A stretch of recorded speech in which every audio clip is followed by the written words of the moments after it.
किसी बंदे की गिरफ्तारी एग्जीक्यूशन के अंदर कैसे की जाएगी? क्या गिरफ्तार बंदा अगर सिक्योरिटी दे दे तो उसको छोड़ दिया जा सकता है? अगर पेमेंट ऑफ मनी की डिग्री है तो उसमें अदालत के पास क्या क्या इख्तियारात हासिल हैं? इमूवेबल प्रॉपर्टी की डिग्री है तो उसमें क्या किया जाएगा? इन सारी बातों को आज की इस वीडियो के अंदर जानेंगे। वीडियो को शुरू करने से पहले चैनल को लाइक और सब्सक्राइब ज़रूर कीजिएगा। वीडियो को ज़्यादा से ज़्यादा शेयर कीजिएगा। चलते हैं अपनी वीडियो की तरफ।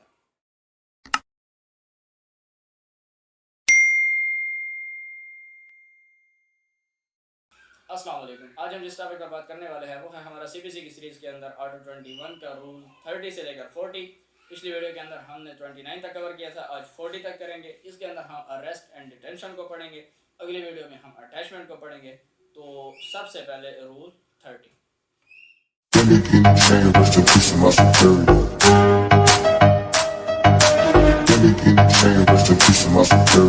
रूल 30 के अंदर बताया गया है decree for payment of money, कि अगर पेमेंट ऑफ मनी की डिग्री है या कोई और डिग्री है और उसमें मनी को अल्टरनेट बना दिया गया है, यानी कि डिग्री थी किसी और चीज़ की और उसमें क्या ये दिया गया है कि इसमें पेमेंट ऑफ मनी की जाएगी, तो ये भी पेमेंट ऑफ मनी की डिग्री बन गई। तो इन दोनों में एग्जीक्यूशन कैसे हो सकती है? ऐसे हो सकती है कि उस पर्सन को डिटेंशन में डालकर उसकी प्रॉपर्टी को अटैच करके या सेल करके या ये दोनों काम करके उस प्रॉपर्टी को उस डिग्री को एग्जीक्यूट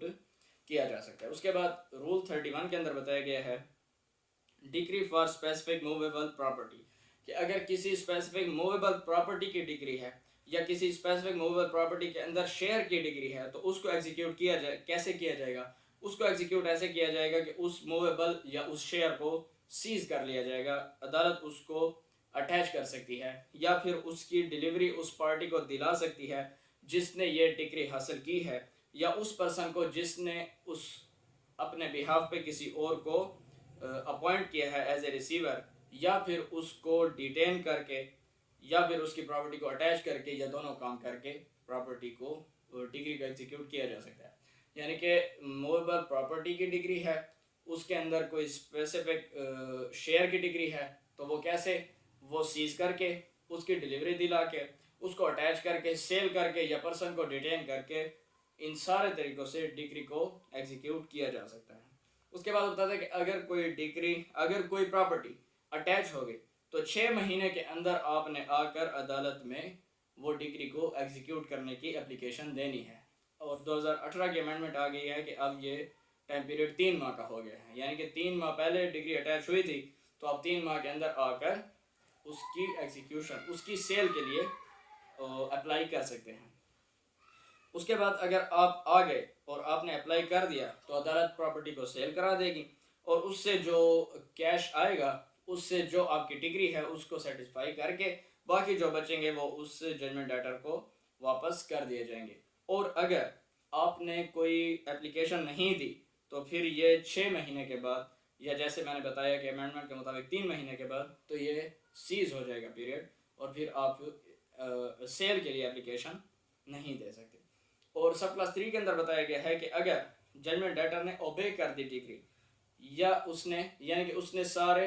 वो पैसे जो उसके बनते थे उसने दे दिए हैं तो अब वो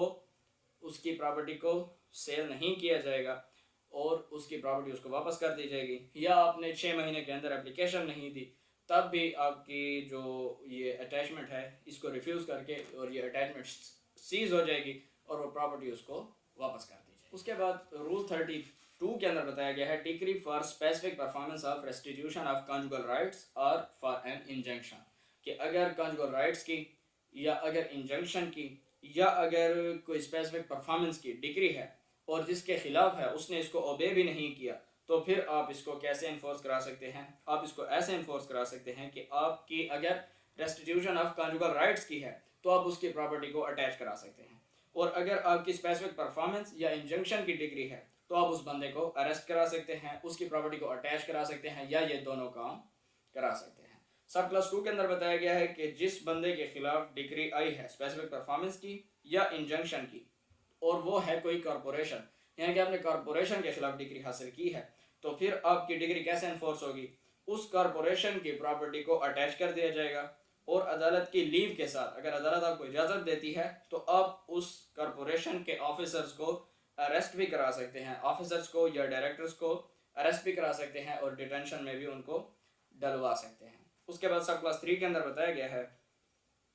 कि ये जो ऑर्डर होंगे, ये जो अटैचमेंट होगी सब क्लास 1 में जो हमने पढ़ी, सब क्लास 2 में जो हमने पढ़ी, ये 1 साल तक रहेगी। उसके बाद भी अगर जजमेंट डेटर ओबे नहीं करता डिग्री को, तो डिग्री होल्डर क्या करेगा, वो अप्लाई कर देगा जो अटैचमेंट जिस प्रॉपर्टी की हो चुकी है उसकी सेल के लिए अप्लाई कर देगा। फिर वो प्रॉपर्टी सेल हो जाएगी, फिर उस सेल से जो पैसे आएंगे जितना डिग्री होल्डर्स के बनते थे उनको दे दिए जाएंगे, बाकी जो बैलेंस बचेगा वो जजमेंट डेटर को वापस कर दिया जाएगा उनकी एप्लीकेशन के ऊपर। उसके बाद सब क्लास 4 के अंदर बताया गया है कि अगर वो प्रॉपर्टी को डिग्री को ओबे कर देते हैं और जितनी कॉस्ट उनके जिम्मे बाकी है वो सारी वो पे कर देते हैं, या फिर जिस बंदे ने डिग्री हासिल किया वो 1 साल के अंदर सेल के लिए अप्लाई नहीं करता तो ये अटैचमेंट सीज हो जाएगी। उसके बाद सब क्लास 5 के अंदर बताया गया है कि अगर डिग्री है स्पेसिफिक परफॉर्मेंस ऑफ कॉन्ट्रैक्ट की या इंजेक्शन की और वो ओबे नहीं की गई, तो ये सारी बातें जो हमने पीछे पढ़ी हैं इन सब के साथ भी अदालत के पास ये भी इख्तियार है कि अदालत ये भी कह सकती है कि जिस काम के लिए वो डिग्री हासिल की गई है, स्पेसिफिक परफॉर्मेंस, जिस चीज़ की स्पेसिफिक परफॉर्मेंस हासिल की गई है, जिस काम की इंजंक्शन हासिल की गई है वो भी साथ किया जाए, यानी कि प्रॉपर्टी भी अटैच की जाए, डिटेन भी किया जाए बंदे को, और ये काम भी साथ में किया जाए जिसके बारे में डिग्री है, जिस स्पेसिफिक परफॉर्मेंस की डिग्री है या इंजंक्शन की डिग्री है, ये काम भी साथ किया जाए, ये भी अदालत कह सकती है। और इस काम का जो खर्चा आएगा, यानी कि अगर कोई रिसीवर अपॉइंट करना है या कोई भी और एक्सपेंसेस आएंगे वो जजमेंट डेटर बर्दाश्त करेगा और अदालत उनसे रिकवर करेगी, ऐसे जैसे कि ये भी उनके खिलाफ डिग्री आई हो। यानी कि इस काम के ऊपर जो खर्चा आएगा वो जजमेंट डेटर अदा करेगा, अगर नहीं करता तो अदालत इसको भी डिग्री के अंदर शामिल करके ये भी उनसे वसूल करेगी। रूल 33 के अंदर बताया गया है कि रूल 32 के अंदर जो हमने पढ़ा उसको छोड़ दें। अगर रेस्टिट्यूशन ऑफ कॉन्जुगल राइट्स की डिग्री है और जजमेंट के खिलाफ रेस्टिट्यूशन ऑफ कॉन्जुगल राइट्स की डिग्री है और हस्बैंड के खिलाफ है, तो फिर अदालत यह भी कर सकती है कि फिर उस डिग्री को इस रूल के तहत भी एग्जीक्यूट करा सकती है। अब इस रूल में क्या बताया गया है इसमें हम पढ़ते हैं। सब क्लास 2 में वो बता रहे हैं कि अगर ऐसी डिग्री है तो फिर अदालत इसमें यह कर सकती है कि अगर वो हस्बैंड उस डिग्री को ओबे नहीं कर रहा, यानी कि कोई पैसे हैं कॉन्जुगल राइट्स के और वो नहीं दे रहा या अपने हकूक जन आशोई नहीं पूरे कर रहा, तो फिर अदालत क्या कर सकती है, अदालत उसके खिलाफ ये कर सकती है कि अदालत उस डिग्री होल्डर को ये इख्तियार दे सकती है कि आप पीरियाडिकल पेमेंट्स इससे लिया करें और जजमेंट डेटर कोर्ट की सेटिस्फेक्शन के लिए उस डिग्री होल्डर को वो पीरियाडिकल पेमेंट्स अदा करता रहेगा जब तक कि अदालत कहेगी, यानी कि थोड़ी थोड़ी रकम उसने उसको अदा करते रहना है। सब क्लास 3 के अंदर बताया गया है कि वक्तन फ़वक्तन अदालत इस रकम को, इस ऑर्डर को जो अदालत ने किया है इसको चेंज भी कर सकती है, इसको वेरी कर सकती है, मॉडिफाई कर सकती है और अल्टर कर सकती है। इस पेमेंट को बढ़ा भी सकती है, इस पेमेंट को कम भी कर सकती है, इस पेमेंट को टेम्पररीली सस्पेंड भी कर सकती है, और इसके अलावा जो भी कोई मुनासिब ऑर्डर अदालत समझे वो भी कर सकती है, और दोबारा इस ऑर्डर को रिवाइव भी कर सकती है, यानी कि टेम्पररी सस्पेंड किया तो दोबारा इस ऑर्डर को रिवाइव कर देगी, दोबारा इस ऑर्डर को यानी कि अमल दरामद इसके ऊपर दोबारा कर देगी, होली भी कर सकती है, पार्टली भी कर सकती है। उसके बाद सब क्लास 4 के अंदर बताया है कि any money order to be paid under this rule में be recovered as though it were payable under decree, कि अगर ये बंदा पे नहीं करता तो फिर ये उससे वैसे लिए जाएंगे जैसे ये भी उसकी डिग्री के अंदर शामिल हो। यानी कि इस रूल का मकसद ये है कि अगर कॉन्जुगल राइट्स की डिग्री है और हस्बैंड के खिलाफ है और वो नहीं कर रहा कॉन्जुगल राइट्स पूरे, तो फिर अदालत उसको ये पेमेंट्स लगा सकती है कि आपने ये पेमेंट्स अदा करते रहनी है। फिर उस पेमेंट्स को अदालत वेरी भी कर सकती है, कम भी कर सकती है, ख़त्म भी कर सकती है, दोबारा शुरू भी कर सकती है। अगर नहीं देता तो ऐसे लेगी जैसे ये भी उसके खिलाफ डिग्री आई हो। रूल 34 के अंदर बताया जा रहा है कि अगर degree for execution of document और इंडोर्समेंट ऑफ नेगोशिएशन इंस्ट्रूमेंट, यानी कि एंडोर्समेंट ऑफ डॉक्यूमेंट या एग्जीक्यूशन ऑफ डॉक्यूमेंट या एंडोर्समेंट ऑफ नेगोशिएबल इंस्ट्रूमेंट्स की डिग्री है। नेगोशिएबल इंस्ट्रूमेंट्स होते हैं bill of exchange, promissory note, हुंडी, ये सारे नेगोशिएबल इंस्ट्रूमेंट्स होते हैं। अगर इनकी डिग्री है और जजमेंट डेटर नेगलेक्ट कर रहा है, इसको ओबे नहीं कर रहा, तो फिर डिग्री होल्डर इसमें क्या कर सकता है, इसमें वो एक ड्राफ्ट तैयार करेगा, इसको कहते हैं मुसवदा। वो एक मुसवदा तैयार करेगा और वो अदालत को डिलीवर करेगा। क्या होगा फिर ये होगा कि फिर अदालत उस मुसवदे को दिखाएगी जजमेंट डेटर को कि देखें आपको इसके ऊपर कोई ऑब्जेक्शन तो नहीं है। अगर वो कहता है कि ऑब्जेक्शन है तो एक टाइम दिया जाएगा, उस टाइम के अंदर वो ऑब्जेक्शंस वापस ले आएगा। फिर उन ऑब्जेक्शंस को दोबारा डिग्री होल्डर को दिखाया जाएगा और उसको कहा जाएगा कि आप इसको अल्टर करें या इसको अप्रूव करें। फिर इसके बाद हम दोबारा हमें वापस ला कर दें। फिर वो अल्टर या अप्रूव करके एक कापी दोबारा ले आएगा और फिर अगर अदालत कहेगी तो वो स्टाम्प पेपर के ऊपर ले आएगा। अगर रिक्वायर्ड है, लॉ की तरफ से रिक्वायर्ड है, तो वो स्टाम्प पेपर के ऊपर लाया जाएगा। फिर वो जो जज होगा या जज जिसको भी ऑफिसर को अपॉइंट कर देगा वो उस डॉक्यूमेंट को एग्जीक्यूट कर देगा। एग्जीक्यूशन उसकी ये होगी कि उसका एक फॉर्म होगा, उसके ऊपर उस जज का नाम होगा, कोर्ट का नाम होगा, पार्टीज का नाम होगा और साथ में लिखा जाएगा कि ये एग्जीक्यूशन किस डॉक्यूमेंट के लिए है, या एंडोर्समेंट किस चीज़ के लिए है, किस काम के लिए ये नेगोशिएबल इंस्ट्रूमेंट दिया गया था। और इसकी वही हैसियत होगी जैसे जिस काम के लिए वो नेगोशिएबल इंस्ट्रूमेंट दिया गया था। फिर सब क्लास 6 के अंदर बताया जा रहा है कि अगर वो डॉक्यूमेंट ऐसा है कि उसकी रजिस्ट्रेशन ज़रूरी है तो फिर उसको रजिस्टर भी कराया जाएगा और उसके एक्सपेंसेस जो होंगे वो कौन पे करेगा, वो वही जजमेंट डेटर पे करेगा। तो इसके अंदर यही बताया गया है कि पहले एक मुसवदा बनाना पड़ता है, वो मुसवदा अदालत को देना पड़ता है, अदालत उसके मुताबिक उस डिग्री को एग्जीक्यूट करती है। ऑब्जेक्शंस हैं तो उसको भी लिया जाता है, उसका एक फॉर्म बताया गया है, इस फॉर्म के मुताबिक उसको जमा अदालत में कराया जाता है। उसके बाद रूल 35 के अंदर बताया गया है decree for immovable property, where a decree is for the delivery of any immovable property possession thereof shall be delivered to the party to whom it has been adjudged।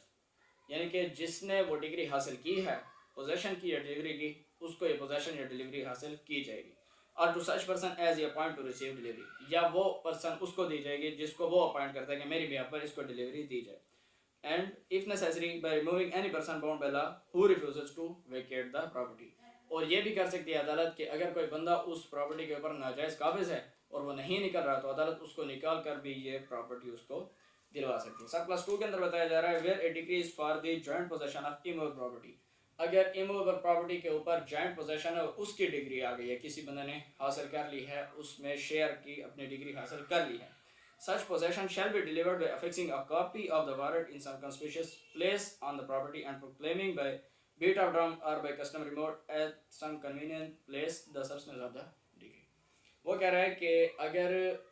Delivery है, एक से ज़्यादा बंदों की प्रॉपर्टी है, उसमें share है, एक बंदे ने उसमें हासिल कर लिया है शेयर और डिग्री भी हासिल कर ली है, तो फिर इसको एग्जीक्यूट ऐसे कराया जाएगा कि इसकी एक कॉपी उस जगह की कंस्पिशियस प्लेस के ऊपर लगा दिया जाएगा। यानी कि उस प्रॉपर्टी के ऊपर जाकर एक इश्तिहार, एक कॉपी इस डिग्री की चस्पा कर दी जाएगी या फिर बीट ऑफ ड्रम की जाएगी, जो भी उस इलाके की रिवायत चल रही है उसके मुताबिक कि ये इस डिग्री का सब्सटेंस है और ये डिग्री आज से इस बंदे के हक में हो गई है। उसके बाद सब क्लास 3 में है कि where possession of any building or enclosure is to be delivered and the person in possession being bound by the degree does not afford free access। यानी कि एक ऐसी बिल्डिंग या एनक्लोजर है जिसकी पोजेशन अब उस बंदे को ट्रांसफ़र करनी है जिसने डिग्री हासिल कर ली है और कोई बंदा उसको फ्री एक्सेस वहाँ पर नहीं दे रहा, तो फिर अदालत अपने ऑफिसर्स के ज़रिए after giving reasonable warning and faculty to any woman not appearing in public, और वहाँ पर अगर कोई औरतें हैं तो उनको एक नोटिस देकर उस जगह के अंदर घुस सकते हैं वो ऑफिसर, और उस जगह के जो लॉक हैं, कोई बोल्ट हैं, उनको कोई डोर हैं, उनको ब्रेक कर सकते हैं, रिमूव कर सकते हैं, ओपन कर सकते हैं और उस जगह पर जाकर डिग्री होल्डर को उस जगह की पोजेशन दिला सकते हैं। उसके बाद रूल 36 के अंदर बताया जा रहा है कि अगर कोई इमूवेबल प्रॉपर्टी की डिलीवरी की डिग्री है, इमूवेबल प्रॉपर्टी की डिलीवरी की डिग्री है और वो इमूवेबल प्रॉपर्टी किसी टेनेंट के कब्जे में है, या कोई ऐसा बंदा है जिसको वहाँ से उस डिग्री की रूह से निकालना ज़रूरी नहीं है, तो फिर क्या होगा, फिर ये होगा कि फिर वही पिछले रूल वाला प्रोसीजर कि उसकी उस कॉन्स्पिशियस प्लेस के ऊपर या उस प्रॉपर्टी के ऊपर, उस इमारत के ऊपर जाकर एक इश्तिहार या उस डिग्री का जो सब्सटेंस है वो जाकर लगा दिया जाएगा कि अब से ये इमारत इस बंदे की है और इस डिग्री की रूह से इसको डिलीवर हो चुकी है। उसके बाद अब रूल 37 से प्रोसीजर शुरू हो गया arrest and detention in prison का, कि अब किसी बंदे को एग्जीक्यूशन में कैसे अरेस्ट करेंगे और कैसे उसको प्रिजन में डिटेन करेंगे। 37 है कि discretionary power to permit judgment debtor to show cause against detention in prison, यानी कि डिस्क्रिशनरी पावर है अदालत की कि जजमेंट डेटर को पहले एक नोटिस दिया जाएगा और फिर उसके बाद गिरफ्तार किया जाएगा, गिरफ्तार नोटिस देने के बाद किया जाएगा। वो कहता है कि not with standing anything contain in these rules, in rules में जो भी बताया गया है उसको छोड़ दें। उसके अलावा ये होगा कि अगर execution of degree of payment, कोई मनी की डिग्री है और उसकी एग्जीक्यूशन की एप्लीकेशन आ गई है कि भाई इस बंदे को अरेस्ट या डिटेन किया जाए, जजमेंट डेटर को, जो कि लाइबल है अरेस्ट होने का इस एप्लीकेशन की रूह से, तो अदालत क्या करेगी, शेल का वर्ड है, instead of issuing A warrant for his arrest, warrant issue करने से पहले उसको नोटिस लाजमी करेगी कि वो आ जाए और शो काज शो करे कि उसको क्यों ना डिटेन किया जाए। क्या हो सकता है कि वो नोटिस पर आकर उस डिग्री को सेटिस्फाई कर दे और उसकी अरेस्ट और डिटेंशन की नौबत ही ना आए। उसके बाद प्रोवाइजो के अंदर बताया जा रहा है कि that such notice shall not be necessary if the court is satisfied by affidavit or otherwise that with the object or effect of delaying the execution of the decree the judgment debtor is likely to abscond or leave the local limits। वो कहते हैं कि अगर अदालत इस नतीजे पर है, अदालत मुतमईन है, सेटिस्फाइड है कि ये जो जजमेंट डेटर है ये जानबूझकर अपनी प्रेजेंस को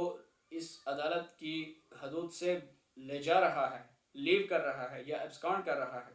या फिर ऑब्जेक्ट कर रहा है या डिले कर रहा है एग्जीक्यूशन ऑफ द डिग्री में, तो फिर अदालत नोटिस भी नहीं करेगी, बिना नोटिस के उसका वारंट जारी करके गिरफ्तार कर देगी। सब क्लास 2 के अंदर बताया जा रहा है कि where appearance is not made in obedience to the notice the court shall if the degree holder so requires issue a warrant for the arrest of the judgment debtor। सब क्लास 2 के अंदर कि अगर नोटिस पर नहीं आता तो उसके खिलाफ वारंट जारी कर दिया जाएगा। उसके बाद रूल 38 के अंदर बताया गया है warrant for arrest to direct judgment debtor to be brought up. अब वारंट की बात आ गई, पहले 37 में नोटिस को पढ़ रहे थे, 38 में वारंट आ गया है कि अब वारंट का क्या तरीका होगा। तो वो कहते हैं कि जजमेंट डेटर के खिलाफ जो भी वारंट होगा उसमें उस ऑफिसर को ट्रस्ट किया जाएगा कि वो इस बंदे को गिरफ्तार करके अदालत के सामने जितना जल्दी हो सके पेश करे, अनलेस कि वो पेमेंट देने के लिए राज़ी हो जाए या वो अपने अरेस्ट से पहले वो पेमेंट अदालत के अंदर जमा करा दे तो उसको बरी कर दिया जाएगा, यानी कि वो फिर उस गिरफ्तारी से बरी ज़िम्मा है, वरना उसको जल्द अज जल्द गिरफ्तार करके अदालत के सामने लाजमी लाया जाए। उसके बाद रूल 40 के अंदर बताया गया है proceedings on appearance of judgment debtor in obedience to notice और आफ्टर अरेस्ट। नोटिस या अरेस्ट वारंट के बाद अरेस्ट करके अदालत के सामने लाया गया है तो अब क्या प्रोसीजर होगा। When a judgment debtor appears before the court in obedience to a notice, अगर नोटिस के जरिए आया है और is brought after being arrest या अरेस्ट करके लाया गया है, the court shall का वर्ड है, proceed to hear the degree holder and take all such evidence as may be produced by him in support of his application for execution। अदालत सबसे पहले डिग्री होल्डर को सुनेगी, उसके सारे एविडेंस को देखेगी, सुनेगी, जो वो प्रोड्यूस करेगा अपनी एप्लीकेशन की सपोर्ट में कि मैंने इसके खिलाफ डिग्री हासिल कर ली है, ये इसकी एविडेंस हैं, और ये देखें कि इसको कहें कि ये एग्जीक्यूट करे। And shall then give the judgment debtor an opportunity of showing cause why he should not be detained in prison। फिर उसके बाद जजमेंट डेटर को सुनेगी कि अब आप बताएं कि आपको हम अरेस्ट क्यों ना करें, आपको शाही मेहमान हम क्यों ना बनाएं। फिर उसके बाद सब क्लास 2 के अंदर बताया गया है pending the conclusion of the inquiry. अब ये जो इंक्वायरी हम पढ़ रहे हैं, ये इंक्वायरी जब तक चलती रहेगी, द कोर्ट में इन इट्स डिस्क्रिशन, कोर्ट के पास डिस्क्रिशन है कि order the judgment debtor to be detained in the custody of an officer of the court और release him on furnishing security to the satisfaction of the court. अदालत के पास इख्तियार है कि जब तक ये इंक्वायरी चल रही है वो उस जजमेंट डेटर को किसी ऑफिसर के हवाले कर दे या सिक्योरिटी लेके उसको छोड़ दे कि आपने अदालत के सामने जब भी बुलाया जाएगा हाजिर हो जाएंगे। 3 के अंदर बताया गया upon the conclusion of the inquiry, जब ये इंक्वायरी कंप्लीट हो गई, ये बात तय हो गई या ये बात साबित हो गई, तो फिर कोर्ट के पास इख्तियार है सब्जेक्ट टू प्रोविजंस ऑफ 51, आगे 51 में हम पढ़ेंगे, to the other provisions of this court, और इस कोर्ट में कोई और प्रोविजंस बताई गई हैं तो उनको भी मद्देनजर रखते हुए क्या ऑर्डर कर सकती है, make an order for the detention of the judgment debtor in prison, judgment debtor को प्रिजन में डिटेन करने का ऑर्डर कर सकती है, and shall in that event cause him to be arrested if he is not already under arrest. अगर तो arrested है तो जेल भेजने का ऑर्डर कर देगी, अगर अरेस्ट नहीं है तो उसकी अरेस्ट का ऑर्डर कर देगी। उसके बाद प्रोवाइजो है कि provided that in order to give the judgment debtor an opportunity of satisfying the decree, कि अगर उसको कोई मौका दिया जा रहा है डिग्री को सेटिस्फाई करने का, द कोर्ट में before making the order of detention leave the judgment debtor in the custody of an officer for a specified period not exceeding 15 days. और release him on the first security, कि अगर तो वो अपनी उस decree को satisfy करना चाहता है तो फिर दोबारा उसको एक मौका दे दिया जाएगा, यानी कि इंक्वायरी भी होगी, उसके खिलाफ साबित भी हो गया, और फिर वो चाहता है और ऑर्डर भी हो गया कि इसको ले जाओ, और फिर वो चाहता है कि नहीं मैं डिग्री को सेटिस्फाई करता हूँ, मुझे जेल ना भेजें, फिर अदालत उसको मौका दे सकती है 15 दिन का, या 15 दिन के अंदर इस ऑफिसर की तहवील में रहें या सिक्योरिटी देकर आप ज़मानत पर चले जाएं, लेकिन आपने इस डिग्री को सेटिस्फाई करना है। आगे बताया जा रहा है कि at the expiration of the specified period if degree not be sooner satisfied, तो फिर उसको दोबारा गिरफ्तार भी किया जा सकता है। उसके बाद 4 में है कि judgment debt release under this rule में भी रीअरेस्टेड। वही बात है कि अगर रिलीज़ कर दिया था और उसने सेटिस्फाई नहीं की डिग्री तो दोबारा उसको अरेस्ट किया जा सकता है। और क्लास 5 के अंदर बताया जा रहा है कि अगर अदालत, जैसे हमने 3 के अंदर पढ़ा कि जब इंक्वायरी कंप्लीट हो जाएगी तो उसकी अरेस्ट का ऑर्डर कर देगी, कि अगर उसकी अरेस्ट या डिटेंशन का ऑर्डर अदालत नहीं करती और अदालत उस एप्लीकेशन को डिसअलाउ कर रही है, एग्जीक्यूशन पटिशन को, तो उसको उसी वक्त रिलीज़ कर दिया जाएगा, और उसको अगर वो अरेस्ट में है तो उसको उसी वक्त रिलीज़ कर दिया जाएगा। ये था जी आज का हमारा लेक्चर ऑर्डर 21 के रूल 30 से लेकर रूल 40 तक। अगली वीडियो के अंदर इंशाल्लाह अटैचमेंट ऑफ प्रॉपर्टी को शुरू करेंगे, और ये लेंथी है तो इसको हम आराम से और तरतीब के साथ लेकर चलेंगे। मिलते हैं अपनी अगली वीडियो में, तब तक के लिए थैंक यू सो मच। अल्लाह हाफ़िज़।